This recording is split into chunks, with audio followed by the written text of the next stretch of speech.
नमस्कार. संघर्ष वृत्तवाहिनीमध्ये आपलं स्वागत. घेऊया ठाणे आणि आसपासच्या परिसरामधील घडणाऱ्या महत्त्वाच्या घडामोडींचा आढावा. 21 जून हा जागतिक योग दिवस सर्वत्र उत्साहात साजरा होत आहे. संत निरंकारी मिशनच्या प्रमुख सद्गुरू माता सुदीक्षाजी महाराज यांच्या मार्गदर्शनाखाली देशभरामध्ये विविध शाखांमध्ये देखील योग दिवस साजरा करण्यात आला. ठाणे शहरामध्ये कळवा, कोपरी, गणेशवाडी, वागळे इस्टेट, मनोरमा नगर या ठिकाणी असणाऱ्या संत निरंकारी सत्संग भवनमध्ये दैनंदिन जीवनात योगाचे महत्त्व समजावून सांगण्यासाठी श्री अंबिका योग कुटीरचे प्रशिक्षक उपस्थित होते. त्यांनी विविध प्रात्यक्षिके उपस्थितांकडून करून घेतली. कळवा व कोपरी येथे संपन्न झालेल्या योगा शिबिरामध्ये शेकडो निरंकारी भक्तगण सहभागी झाले होते. महाराष्ट्र राज्याच्या उपमुख्यमंत्री श्रीमती सुनेत्राताई पवार यांच्या मार्गदर्शनाखाली तसेच राज्यसभेचे खासदार युवा नेतृत्व पार्थ अजितदादा पवार यांच्या नेतृत्वाखाली राष्ट्रवादी काँग्रेस पक्षाचे युवा नेते प्रमोद डावखरे यांच्या पुढाकारातून आंतरराष्ट्रीय योग दिनानिमित्त ठाण्यामध्ये भव्य योग शिबिराचं आयोजन करण्यात आलं होतं. वसंत डावखरे फाउंडेशन आणि नायट्रो फिटनेस यांच्या संयुक्त विद्यमाने ठाणे येथे पार पडलेल्या उपक्रमाला नागरिकांचा उत्स्फूर्त प्रतिसाद लाभला. सकाळी 7 ते 10 या वेळेत आयोजित करण्यात आलेल्या या योग शिबिरामध्ये 500हून अधिक नागरिकांनी सहभाग नोंदविला. विविध वयोगटातील नागरिक, युवक, महिला आणि ज्येष्ठ नागरिकांनी योगाभ्यास करत निरोगी जीवनशैलीचा संदेश दिलाय. आरोग्याविषयी जनजागृती करणे, योगाचे महत्त्व सर्वसामान्यांपर्यंत पोहोचवणे तसेच फिट इंडिया हेल्दी इंडिया या संकल्पनेला बळकटी देणे हा या उपक्रमामागील मुख्य उद्देश होता. यावेळी फिटनेस आणि आरोग्यपूर्ण जीवनशैलीचा संदेश देणाऱ्या स्वर्गीय अजितदादा पवार यांच्या कार्याला अभिवादन करण्यात आलं. प्रबोध वसंतराव डावखरे यांनी अलीकडेच राष्ट्रवादी काँग्रेस पक्षामध्ये प्रवेश केला असून पक्ष प्रवेशानंतर त्यांनी आयोजित केलेला हा पहिला सार्वजनिक सामाजिक उपक्रम ठरला. नागरिकांच्या आरोग्यविषयक आणि जाणीवा अधिक दृढ करण्याच्या उद्देशाने आयोजित करण्यात आलेल्या कार्यक्रमाचे सर्व स्तरातून कौतुक करण्यात आले. याप्रसंगी ठाणे वैभवचे संपादक मिलिंद बल्लाळ, निखिल बल्लाळ, राष्ट्रवादी युवक काँग्रेसचे ठाणे शहर अध्यक्ष वीरू वाघमारे, राष्ट्रवादी काँग्रेस पक्षाचे पदाधिकारी आणि कार्यकर्ते यावेळी मोठ्या संख्येने उपस्थित होते. शारीरिक तंदुरुस्तीबद्दल आपण खूप कॉशियस असतो, आपण त्याची काळजी पण घेतो, परंतु मानसिक आरोग्य सुद्धा तेवढंच महत्त्वाचं आहे आणि त्याकडे मात्र फार दुर्लक्ष होत असतं. आणि योग हे असं एक साधन आहे की जिथे शारीरिक आणि मानसिक या दोन्ही आरोग्याची काळजी घेतली जाते. आपल्याला आजचा संदर्भ विशेष प्रमोद महत्त्वाचा आहे की जवळजवळ पाऊस खूप पुढे गेलेला आहे आणि अशा वेळेला आपण आज योगा दिन करतोय.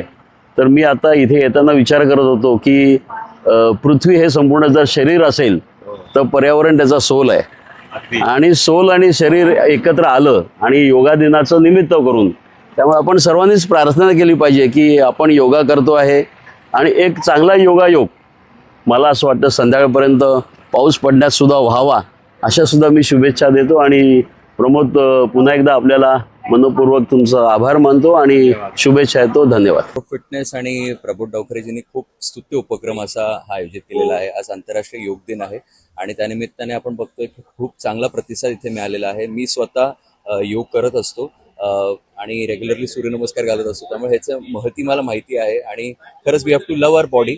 आपण खूप फिट राहायला पाहिजे, तंदुरुस्त राहायला पाहिजे, कारण जर आपण तंदुरुस्त राहिलो तरच आपल्याला आपलं जे काही करिअर परस्यू करायचं आहे ते नक्कीच आपल्या चांगल्या पद्धतीने परस्यू करता येईल आणि जे काही आपल्याला लाईफ एन्जॉय करायची आहे ती नक्कीच करता येऊ शकेल. पण काय होतं की अनेकदा आपले इतके ॲम्बिशन्स वाढलेले आहेत आणि त्यामध्ये आपण बरेचदा हे तेवढं फिटनेसकडे आपलं लक्ष जात नाही.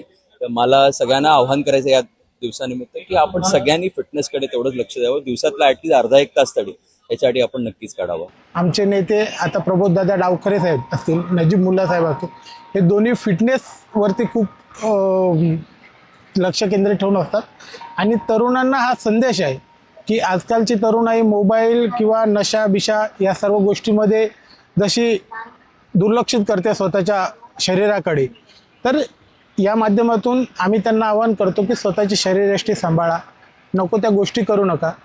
आणि अजूनही कुठल्याही गोष्टी लागत असेल जिथे सामाजिक एक संदेश द्यायचा आहे किंवा तरुणांच्या फिटनेस बाबतीत कुठलाही संदेश असेल तर राष्ट्रवादी काँग्रेस पक्ष, आमचे नेते प्रबोधदादा डावखरे असतील, आमचे नजीबजी मुल्ला साहेब असतील, पार्थदादा असेल, सर्व राष्ट्रवादीची आमची शिकवणच आहे की पहिली 80% समाजकारण, 20% राजकारण आणि त्या माध्यमातूनच हा कार्यक्रम ठेवला आहे. त्यामुळे मी सर्वांचे अभिनंदन करतो आणि विशेष करून प्रबोधदादांचे या ठिकाणी धन्यवाद देतो की त्यांनी ठाणेकरांमध्ये पहिलाच राष्ट्रवादी काँग्रेसच्या माध्यमात प्रवेश केल्यानंतर हा जो कार्यक्रम ठेवला आहे त्याचे मी खूप खूप कौतुक करतो आणि खूप आभार मानतो की त्यांनी असेच पुढे आमच्या सर्वांची साथ द्यावी. धन्यवाद. आमचे नेते आणि महाराष्ट्राचे डेप्युटी CM श्रीमती सुनेत्राजी पवार आणि श्री पार्थदादा पवार यांच्या मार्गदर्शनाखाली आम्ही आज हा कार्यक्रम राबवला आहे. जसं आपण बघता आहेत का सिनियर सिटीजन आणि यूथ दोघं एकत्र आले आहेत या कार्यक्रमाला. मला या कार्यक्रमाचं यश खरं म्हणजे या लोकांना द्यायला लागेल, ठाण्याचे नागरिक जनतेला द्यायला लागेल की आज त्यांनी एवढी भर प्रमाणात येऊन या कार्यक्रमाला यशस्वी केलेला आहे. आणि असेच कार्यक्रम आम्ही दरवर्षी घेत राहू वसंत डावखरे फाउंडेशनच्या अंडर. आणि असंच आमचे नेते श्री पार्थदादा पवार त्यांच्या मार्गदर्शनाखाली आम्हाला भरपूर कार्यक्रम करायचे आहेत ठाण्याच्या जनतेसाठी. आणि जे नाव वसंत डावखरेंनी ठाण्यामध्ये कमवलेलं राष्ट्रवादीसाठी, परत त्या स्तरावरती राष्ट्रवादीला परत एकदा उभी करायची आहे ठाण्यामध्ये, लोकांसाठी, जनतेसाठी. धन्यवाद. जय हिंद, जय महाराष्ट्र. ठाणे शहरातील पाणी टंचाईच्या प्रश्नावरती भाजपाच्या आमदारांकडूनच पावसाळी अधिवेशनामध्ये आवाज उठवला जाणार आहे. ठाणे महानगरपालिकेच्या पाणीपुरवठा नियोजनावरती प्रश्न उपस्थित करत निधीच्या वापराबाबत श्वेतपत्रिका काढण्याची मागणी आमदारांनी केली आहे. पाण्याअभावी मोठ्या गृहसंकुलांना वर्षाला कोट्यावधी रुपये खर्च करावे लागत असल्याचा आरोपही आमदारांनी केला आहे. ठाणे शहरातील पाणी समस्येसंदर्भात रविवारी भाजपाच्या खोपट येथील भाजपाच्या पक्ष कार्यालयामध्ये पत्रकार परिषदेचं आयोजन करण्यात आलं होतं. यावेळी आमदार संजय केळकर, आमदार निरंजन डावखरे, आमदार माधवी नाईक उपस्थित होत्या. शहरातील पाणी पुरवठ्याची स्थिती गंभीर असल्याचं सांगत आमदार संजय केळकर यांनी महापालिका प्रशासनावरती टीका केली आहे. ठाणेकरांकडून सातत्याने पाणी समस्येबाबत तक्रारी येत आहेत, मात्र प्रशासनाकडून समाधानकारक उत्तर दिले जात नसल्याचा आरोप त्यांनी केला आहे. शहरात मोठ्या प्रमाणामध्ये उंच इमारती आणि गृहसंकुले उभी राहत आहेत, मात्र त्यांना पाणी पुरवठा करण्याचं नियोजन काय, असा सवाल केळकर यांनी उपस्थित केला आहे. अनेक गृहसंकुलांना टँकरच्या माध्यमातून पाणी घ्यावे लागत असून काही मोठ्या संकुलांना वर्षाला 1.5 कोटी रुपयांचा खर्च करावा लागत असल्याचा दावा त्यांनी केला आहे. पाण्याची व्यवस्था करा, अन्यथा शहरातील नवीन बांधकामांना परवानगी देणे थांबवा, अशी मागणी केळकर यांनी केलेली आहे. भाजप आमदार माधवी नाईक यांनीही या विषयावरती प्रशासनाकडून पारदर्शक माहिती देण्याची गरज असल्याचं सांगितलंय. केंद्र सरकारकडून मिळालेला निधी नेमका कुठे खर्च झाला याची माहिती जनतेसमोर येणं आवश्यक असल्याचं त्यांनी स्पष्ट केलं आहे. पाणी समस्या आणि उपाययोजनेसंदर्भात बैठक घेण्यासाठी पालकमंत्री एकनाथ शिंदे यांनी मार्च महिन्यामध्ये पत्र दिलं होतं, परंतु या बैठकीसाठी पालकमंत्र्यांकडून वेळ मिळू शकला नाही, असा दावा देखील संजय केळकर यांनी केला आहे. ही एवढी भयावह परिस्थिती आहे की अगदी ओळ्यापासून ते माजिवड्यापर्यंत, कळवा वागळे इस्टेटपासून ते ठाणे सिटी या सगळ्या भागामध्ये कमी जास्त प्रमाणामध्ये या पाण्याची समस्या जी आहे ती प्रत्येक माणूस या ठिकाणी भोगतो आहे.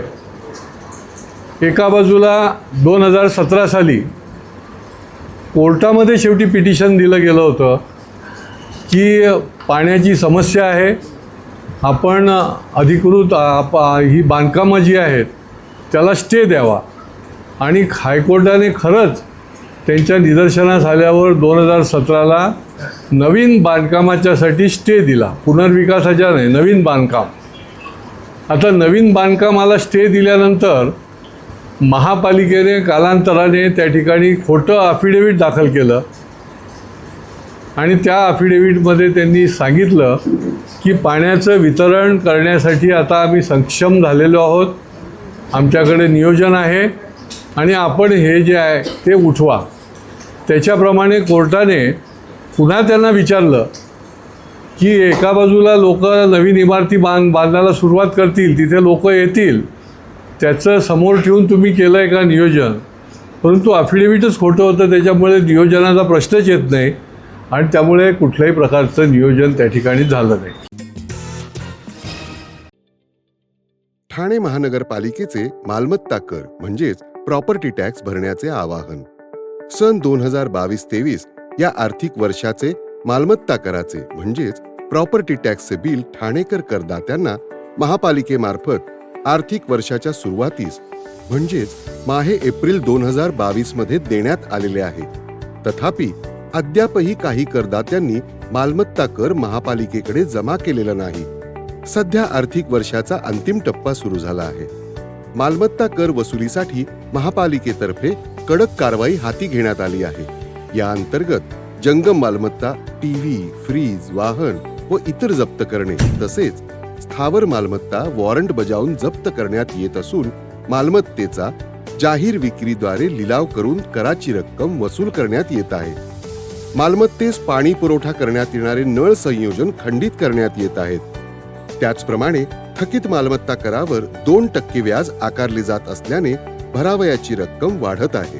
आपला मालमत्ता कर propertytax.thanecity.gov.in या लिंकद्वारे तसंच गुगल पे, फोन पे, पेटीएम याद्वारे ऑनलाईन पद्धतीने करण्याची सुविधा उपलब्ध करून दिली आहे. शनिवार, रविवार व सार्वजनिक सुट्टीच्या दिवशी नागरिकांना मालमत्ता कर भरणे सोयीचे व्हावे याकरता महापालिकेचे मालमत्ता कर संलग्न कार्यालय या दिवशी कार्यान्वित ठेवण्यात आलेले आहे. तरी मालमत्ता कर वसुलीची अप्रिय कारवाई टाळण्याच्या दृष्टिकोनातून मालमत्ता कर भरून महापालिकेस सहकार्य करावे. धन्यवाद. संस्कार सेवाभावी संस्थेतर्फे फ्रेंड्स ऑफ भाजपाचे ठाणे शहर अध्यक्ष, ठाणे शहर वृत्तपत्रे विक्रेता असोसिएशनचे अध्यक्ष समाजसेवक दत्ता घाडगे यांच्या पुढाकाराने ढोकाई येथील शरदचंद्र पवार मिनी स्टेडियममध्ये 12व्या आंतरराष्ट्रीय योग दिनाचे आयोजन मोठ्या प्रमाणामध्ये करण्यात आलं होतं. या योग कार्यक्रमात ठाणे विधानसभेचे जनसेवक आमदार संजय केळकर यांनी सहभागी होत योगाभ्यासाचा अनुभव घेतला. योग ही केवळ शारीरिक व्यायामाची पद्धत नसून शारीरिक, मन आणि आत्मा यांचा सुंदर समन्वय साधणारी भारतीय संस्कृतीची अमूल्य देणगी आहे. आजच्या धकाधकीच्या जीवनात निरोगी आणि संतुलित आयुष्यासाठी योगाचा अंगीकार करणे ही काळाची गरज आहे, असं यावेळी आमदार केळकर यांनी सांगितलं. या निमित्ताने उपस्थित सर्व योगप्रेमींसोबत योग साधना करताना सकारात्मक ऊर्जा आणि नवचैतन्याचा अनुभव मिळाला. आपल्या दैनंदिन जीवनामध्ये योगाचा समावेश करून निरोगी, सक्षम आणि आनंदी समाज घडवण्याचा संकल्प करूया. यावेळी आयोजक दत्ता घाडगे यांनी आमदार संजय केळकर यांचं स्वागत देखील केलं. वेळात वेळ काढून कार्यक्रम प्रसंगी उपस्थित राहिल्याबद्दल आभार देखील मानले. पतंजली योग समितीचे सुद्धा आभार मानण्यात आले. यावेळी दत्ता घाडगे यांनी प्रसारमाध्यमांशी बोलताना याबाबतची अधिक माहिती दिली आहे. दरवर्षीप्रमाणे यावर्षी आंतरराष्ट्रीय योग दिवस ढोकाळे येथे शरदचंद्र पवार मिनी स्टेडियममध्ये साजरा केला. संस्कार सेवाभावी संस्था आणि पतंजली योग शिबिर या दोघांच्या माध्यमातून गेल्या 12 वर्षापासून या ठिकाणी आंतरराष्ट्रीय योग दिवस साजरा केला जातो आणि या ठिकाणी साजरा केल्यामुळे सगळे या आजूबाजूचे सगळे नागरिक सहभागी होतात आणि आमदार संजय केळकर सुरुवातीपासून दरवर्षी या ठिकाणी येतात. त्याबद्दल त्यांचे खूप खूप अभिनंदन. आणि या ठिकाणी आंतरराष्ट्रीय योग दिवसामध्ये जे जे साधक सहभागी झाले होते त्या सगळ्यांचे खूप खूप अभिनंदन आणि मी पतंजली योग समितीचे विशेष आभार सुद्धा व्यक्त करतो. जय हिंद, जय महाराष्ट्र, जय भारत. स्टेट NKTT महाविद्यालय ऑफ कॉमर्स आणि JTT कॉलेज ऑफ आर्ट्स यांच्या IQAC, NSS आणि DLLE विभागाच्या संयुक्त विद्यमाने तसेच NKT English medium school and junior college of commerce आणि सायन्स यांच्या सहकार्याने 22 जून रोजी आंतरराष्ट्रीय योग दिन उत्साहपूर्ण वातावरणामध्ये साजरा करण्यात आला.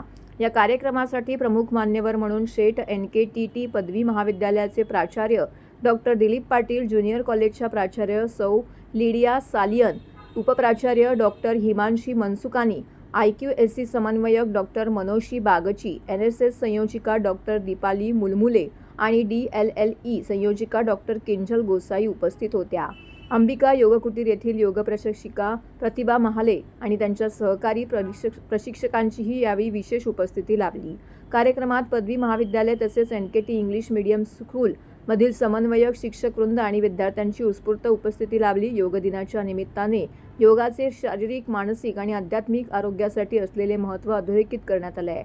योगाभ्यासामुळे शरीर सुदृढ राहते, मन शांत राहते आणि एकाग्रता आणि सकारात्मकता वाढते असा संदेश यावेळी देण्यात आला आहे. अंबिका योग कुटीरच्या प्रशिक्षकांच्या मार्गदर्शनाखाली विविध योगासने, प्राणायाम आणि ध्यानसाधनेचे प्रात्यक्षिक सादर करण्यात आली. विद्यार्थ्यांनी, शिक्षकांनी तसेच उपस्थित मान्यवरांनी मोठ्या उत्साहाने योगाभ्यासात सहभाग नोंदविला. कार्यक्रमातून निरोगी जीवनशैली, मानसिक स्वास्थ्य आणि दैनंदिन जीवनामध्ये योगाचे महत्त्व याबाबत जागरूकता निर्माण करण्यात आली. विद्यार्थ्यांचा सहभाग जर आपण बघितला तर विद्यार्थ्यांचा सहभाग अतिशय छान आहे. विद्यार्थ्यांमध्ये उत्साह दिसून येत आहे. योगाबद्दल. योग ही एक अशी क्रिया आहे जी आपल्याला मनाशी संवाद साधण्यासाठी मदत करते. आजचा युवक जो आपण उद्याचा नागरिक म्हणून ज्याला आपण संबोधतो आणि 2047 जेव्हा आपण विकसित भारत म्हणून आपण जी स्वप्न बघत आहोत त्या विकसित भारत असण्याच्या या युवकांचा सहभाग जो आहे हा अतिशय महत्त्वाचा ठरणार आहे. आणि ही जी युवक आहेत आज वेगवेगळ्या स्पर्धांना वेगवेगळ्या आव्हानांना स्थानिक पातळीवर तसेच आंतरराष्ट्रीय पातळीवर तोंड देत आहेत.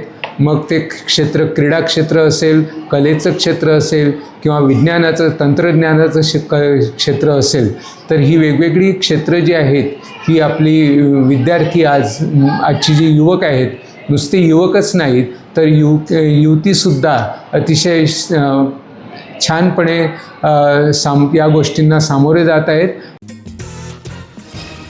आदित्य प्रतिष्ठान ठाणे यांच्या माध्यमातून संस्थापक किरण नागती यांच्या आयोजनातून योग प्रशिक्षक योग गुरु वसंत केळकर यांच्या नेतृत्वाखाली मागील 5 वर्ष रोज सकाळी 6 ते 7:30 विनामूल्य अभिनय कट्टा येथे निःशुल्क योगवर्ग घेण्यात येतो. आजपर्यंत शेकडो नौपाड आणि आजूबाजूच्या परिसरातील नागरिकांना निरोगी राहण्यासाठी खरं तर किरण नागती यांनी योगवर्गाची सुरुवात केली. दरवर्षी आजच्या दिवशी आंतरराष्ट्रीय योग दिन येथे साजरा करण्यात येतो. त्याचप्रमाणे काल देखील या ठिकाणी योग दिन साजरा करण्यात आला. केळकर सरांनी विविध योग प्रात्यक्षिके करून घेत प्रत्येकाला नेहमीप्रमाणे निरोगी आरोग्याचा मंत्र दिला आहे. तसेच आदित्य प्रतिष्ठानचे अध्यक्ष सचिन देशपांडे, सदस्य माधव भिडे, संजय पवार, अपर्णा निमकर संस्थेतर्फे उपस्थित होते. योग वर्गात सहभागी झालेल्या प्रत्येक सदस्याला गुलाब पुष्प, तुळशीचे रोप देऊन कायम योग वर्ग सुरू ठेवण्याचा संकल्प केला. सचिन देशपांडे यांनी योग गुरु केळकर सरांना स्वामींचा आशीर्वाद म्हणून सन्मानचिन्ह देऊन त्यांचा गौरव केलाय. किरण नागती यांच्या सहकार्यामुळेच आम्ही आजपर्यंत योग साधनेच्या माध्यमातून शेकडो नागरिकांची मधुमेह, रक्तदाब आणि विविध आजारातून मुक्तता केली. माध्यम जरी मी असलो तरी याचे संपूर्ण श्रेय माझ्यासोबत नौपाडा विभागातील समस्त सदस्यांनी वेळोवेळी किरण नागती यांना दिलेले आहे, असं मत केळकर यांनी व्यक्त केलेलं आहे. एकंदरीत दरवर्षीप्रमाणे यंदाचा आंतरराष्ट्रीय योग दिन सुद्धा अभिनय कट्ट्याच्या योगकट्ट्यावरती आनंदात साजरा करण्यात आला. योग दिवस, विश्व योग दिवस 12वा जो आपण आज उत्साहाने साजरा केला, ते साजरं करणं हे जितकं सहज वाटतं तेवढंच खूप कठीण आहे. एक म्हणजे जागा त्यासाठी आणि माणसं येणं, चांगल्या विचाराकडे माणसं आणणं आणि त्यासाठी कष्ट असतात. त्यांना सहजासहजी पकडून आणता येत नाही. योगशास्त्र तर सांगतं जबरदस्ती बिलकुल करू नका, आपण लोकांना येऊ दे. मग त्यासाठी त्यांना ओढून घेण्यासाठी काहीतरी ऊर्जा वापरायला लागते आणि ती सकारात्मक ऊर्जा मला वापरायची संधी या योगामुळे मिळते. तर माझ्यातलं जे कर्तृत्व तुम्हाला दिसतंय ते माझं कर्तृत्व नाही आहे, योगाने मला मिळालेली ही अत्यंत सहज अशी देणगी आहे. आणि ती देणगीचा उपयोग मी माझं शरीर मला निरोगी ठेवण्यासाठी वापरत असताना सगळ्यांनी निरोगी राहावं आणि निरोगीपणामध्ये जगावं ही माझी प्रचंड इच्छा आहे. नमस्कार. आज जागतिक योग दिन आहे आणि आदित्य प्रतिष्ठानतर्फे आणि किरण नागती आपले संस्थापक आहेत. मी आदित्य प्रतिष्ठानचा अध्यक्ष सगळ्यांना योग दिनाच्या शुभेच्छा देतो. आज आपण इथे एक छोटेखानी कार्यक्रम साजरा केला. खरं म्हणजे साजरा करण्याची तशी वेगळी गरज नाही आहे, कारण आपल्या इथे रोजच केळकर सरांच्या मार्गदर्शनाखाली इथे योग वर्ग चालतो आणि आपण इथे सगळेजण येऊन ज्या प्रकारे योगासने करतात आणि केळकर सर ज्या प्रकारे सगळ्यांना माहिती देतात योगासनांची आणि त्या योगासनांच्या प्रत्येक जे आसन आहे त्याचं सार आणि त्याचं महत्त्व समजावून सांगतात आणि ह्याचा फायदा खरंच सगळ्यांना होतो. परत एकदा आदित्य प्रतिष्ठानतर्फे मी सर्वांना जागतिक योग दिनाच्या शुभेच्छा देतो. धन्यवाद. आंतरराष्ट्रीय योग दिनानिमित्त ठाणे महानगरपालिकेच्या क्रीडा विभागामार्फत दादोजी कोंडदेव स्टेडियम येथे उत्साहपूर्ण वातावरणात योग दिन साजरा करण्यात आला. या उपक्रमात खेळाडू, प्रशिक्षक, अधिकारी आणि कर्मचाऱ्यांनी मोठ्या संख्येने सहभाग घेतला. कार्यक्रमात योग मार्गदर्शक प्रवीण धुरी आणि मनोज पटेल तसेच ॲथलेटिक प्रशिक्षण योजनेतील योग परीक्षक मंगला देवरुखकर व डॉक्टर सुधीर देवरुखकर यांनी उपस्थितांना योगाचे शारीरिक, मानसिक आणि आध्यात्मिक महत्त्व समजावून सांगितले. यावेळी त्यांनी विविध योगासने, प्राणायाम आणि ध्यानाच्या पद्धतीचे प्रात्यक्षिक सादर करून सहभागींकडून प्रत्यक्ष सराव करून घेतला. योगामुळे शरीर निरोगी राहण्यास मदत होते, मानसिक तणाव कमी होतो आणि जीवनशैली अधिक संतुलित व सकारात्मक बनते, असं मार्गदर्शन यावेळी करण्यात आले. दैनंदिन जीवनामध्ये योगाचा समावेश करून निरोगी जीवनशैली अंगीकारण्याचं आवाहनही उपस्थितांना करण्यात आले. या कार्यक्रमास ठाणे महानगरपालिकेच्या कबड्डी व क्रिकेट संघातील खेळाडू, ॲथलेटिक प्रशिक्षण योजनेतील खेळाडू, योजना प्रमुख अशोक आहेर, राजेंद्र मयेकर, क्रीडा समन्वयक बरकडे तसेच क्रीडा विभागातील अधिकारी व कर्मचारी यांनी मोठ्या संख्येने येथे उपस्थिती लावली. हा कार्यक्रम उत्साहपूर्ण वातावरणामध्ये संपन्न झाला. तर हे होतं संघर्ष वृत्तवाहिनीचं आजचं बातमीपत्र. उद्या पुन्हा भेटू याच वेळी याच ठिकाणी ताज्या घडामोडींसह. तोपर्यंत नमस्कार.